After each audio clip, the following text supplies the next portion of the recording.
শুভ সকাল বন্ধুরা, আবারও একটি নতুন ব্লগে তোমাদের সবাইকে স্বাগত জানাচ্ছি। আই হোপ তোমাদের ব্লগটি ভালো লাগবে। তো আজকে ঘুম থেকে উঠেছি ওই 5:30 মতো। ঘুম থেকে উঠেই প্রথমে ফ্রেশ হয়ে নিয়েছিলাম, তারপরে চা বিস্কিট খেয়ে নিলাম। আমার হাজবেন্ড স্কুলে চলে গেল, তারপরে একটু এমনি মোবাইল ঘাঁটছিলাম। এখন বাজে ওই 7টা নাগাদ। তো 7টার সময় উঠে প্রথমে ভাতটা বসিয়ে দিলাম। ভাতটা বসিয়ে দিয়ে তারপরে এই যে বিছানার চাদরটা ঝাড়তে চলে এলাম। তো ভিডিওটা অন করেছি সকাল 7টা থেকে, কিন্তু আমি ঘুম থেকে উঠেছি 5:30 থেকে। তো এই সকাল 7টা থেকেই তোমাদেরকে সঙ্গে নিয়ে ভিডিওটা শুরু করলাম। তো তোমরা অবশ্যই পুরো ভিডিওটা স্কিপ না করে দেখবে। আর যদি আমার কোনো কাজ তোমাদের ভালো লাগে তাহলে অবশ্যই ভিডিওতে একটা লাইক করে দিও। তো তোমাদের সাথে কথা বলে বলে দেখো বিছানার চাদরটা আমি প্রথমে ছেড়ে নিলাম। ছেড়ে খুব সুন্দর করে এখন বিছিয়ে নেব। আর দেখবে চাদর প্রতিদিন না চেঞ্জ করলেও যখন বিছানাটা ঝাড়বে এমনি ঝাড়ার থেকে আমার মনে হয় এরকম চাদরটা পুরো তুলে ঝেড়ে করে পেতে দিলে সেটা খুব ভালো হয়। কোনো রকম কোনো নোংরা থাকে না। তো যে যেরকম মনে করে, আমার মনে হয় এটা খুবই ভালো। তো ওই জন্য চাদরটা তুলে ঝেড়ে নিয়ে তারপরে আবার পেতে দিলাম। তো এতে বিছানার চাদরটাতে না কোনো বালি থাকবে বা না কোনো নোংরা থাকবে। তো এই বিছানা চাদরটা পাতার পর বালিশগুলো এনে রেখে দিলাম। আর আজকে সকাল 7টা থেকে প্রচুর রোদ বেরিয়েছে। গরমের কথা তো তোমাদেরকে না বলাটাই ভালো। কি বলবো, এত গরম মনে হচ্ছে যেন গরমকাল এখনো শেষ হয়নি। কিন্তু সত্যি কথা বলতে আষাঢ় মাস পড়ে গেছে, এখন বর্ষাকাল, বৃষ্টি হওয়ার কথা। কিছু করার নেই, কপালে যা আছে সেইটাই নিয়ে চলতে হবে। তবে কিছু কিছু জায়গায় প্রচুর বৃষ্টি হচ্ছে, শুনে ভালো লাগছে। মনে হচ্ছে আমাদের এপাশে কবে বৃষ্টি হবে। তো তোমরা কমেন্টে জানাবে তোমাদের দিকে কাদের পাশে বৃষ্টি হচ্ছে। তো এই যে তারপরে ফ্যানটা একটু পরিষ্কার করে নিচ্ছি, প্রচুর ঝুল জমে গেছে। ফ্যানটা চলে, কিন্তু কি বলতো মাঝে মধ্যে পরিষ্কার না করলে ঝুল পড়ে যাচ্ছে আর ধুলোবালি হয়ে যাচ্ছে। তো ওই জন্য ফ্যানটা ভাবছি একটু মুছে নিই। আর এখন আমি সিলিং ফ্যানটা চালিয়েছি। সবসময় এই একটা ফ্যান চালালে ফ্যানটার উপরও একটা প্রেসার পড়ে, ফ্যানটা গরম হয়ে যায়। তো তার জন্য ভাবলাম না, সিলিং ফ্যানটা অন করে দিই, এই ফ্যানটা এখন অফ থাকুক। তো ফ্যানটা মুছে তারপরে চলে এলাম, ঘরটা একটু ঝাঁট দিয়ে নেবো। তো আমার মনে হয় সকালবেলার কাজ সকাল সকাল করে নিলে সারা দিনটা নিজে একটু সময় পাওয়া যায়।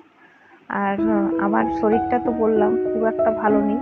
সত্যি কথা আজকে রান্না বান্না করতেও না আমার খুব একটা ইচ্ছা করছে না। আর মাছ এসেছিল, তো মাছ নেবো ভাবছিলাম, তো দেখলাম সেরকম মাছ ছিল না। আজকে মাছ ছিল কি নাম দাঁড়াও, তুলোসাটির মাছ। তোমরা কারা কারা খেয়েছো আমাকে কমেন্টে জানাবে। তো আমার খুব একটা ভালো লাগে না। আর এপাশে যা যা মাছ সব নতুন নতুন, তো ওই জন্য নিলাম না। তখন ভাবলাম যে আজকে কি রান্না করব। তারপরে দেখলাম যে আজকে আর রান্না করার মতো সবজি তো সেরকম হলে আমার হাজবেন্ড খেতেই চায় না। তো একটু পুরোপুরি সবজির উপর হলে ওর খাওয়াটা আমি দেখেছি, খুব পোস্ত টোস্ত দিয়ে করলে ভালো, নয়তো খুব একটা ভালো লাগে না। পটলের তরকারি তো একদম পছন্দ করে না। আর সত্যি কথা বলতে সবজি বলতে পটলই আছে আর ঝিঙে আছে। আর সবজি বলতে আর কি হবে বলো তো, ঢেঁড়স আছে, এই সবই। তো কি আর করা যায়। তো তার জন্য ভাবলাম যে দুটো ডিমকে একটু ঝোল করে দেবো, ডিমের ঝোল।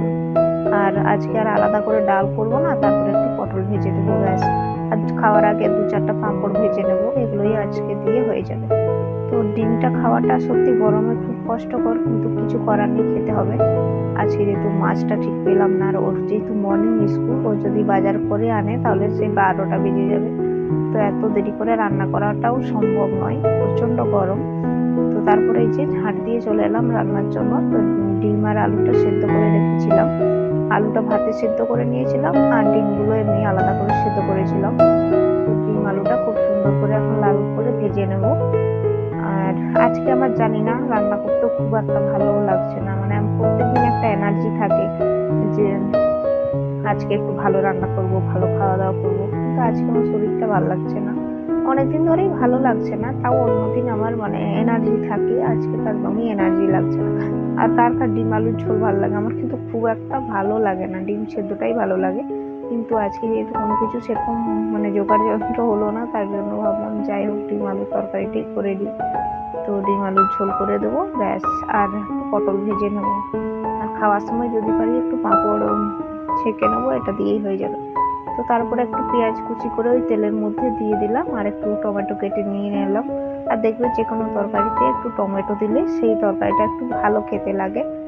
আর যদি না হয় তাহলে একটু মানে স্বাদটা খুব একটা ভালো লাগে না। টমেটো দিলে মনে হয় যে কোনো তরকারিতেই একটা স্বাদটা অন্যরকম হয়, সেটা মাংস বলো, মাছ বলো, ডিম বলো।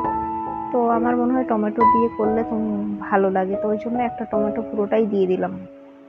আর তারপরে যে মশলা দিলাম, মশলাটা হচ্ছে একটু আদা, একটু রসুন, আর 3-4টা কাঁচা লঙ্কা ছিল, ব্যাস। তো ওই মশলাটা ভালো করে কষিয়ে তারপরে ডিম আলুটা দিয়ে মশলাটার সাথে আবারও কষিয়ে নেব। তো ডিম আলুটা কষিয়ে, যেহেতু আলুটা সেদ্ধ আছে তার জন্য খুব একটা জল অ্যাড করব না, অল্প পরিমাণে জল দিয়ে দেবো। তো এই দিয়েই হয়ে যাবে। তো তোমাদের এই রেসিপিটা কেমন লাগলো অবশ্যই কমেন্টে জানাবে, কোনো ভুল ত্রুটি থাকলে সেটা অবশ্যই আমাকে জানিয়ে দেবে। তো এই যে হয়ে গেল কমপ্লিট। আর এখানে একটু অল্প পরিমাণে লবণ আর অল্প পরিমাণে জিরে গুঁড়ো দিয়ে দেবো। এই সত্যি কথা বলতে না, আমার অনেকটা লবণ দেওয়া হয়ে গেছিলো, আগে দিয়েছি মনে ছিল না, পরে দেখলাম একটু নুনটা বেশি হয়ে গেছিলো। পরে আবার আমি এটাই করেছিলাম, মানে রান্নাটা করেছিলাম। তো আজকে এখানে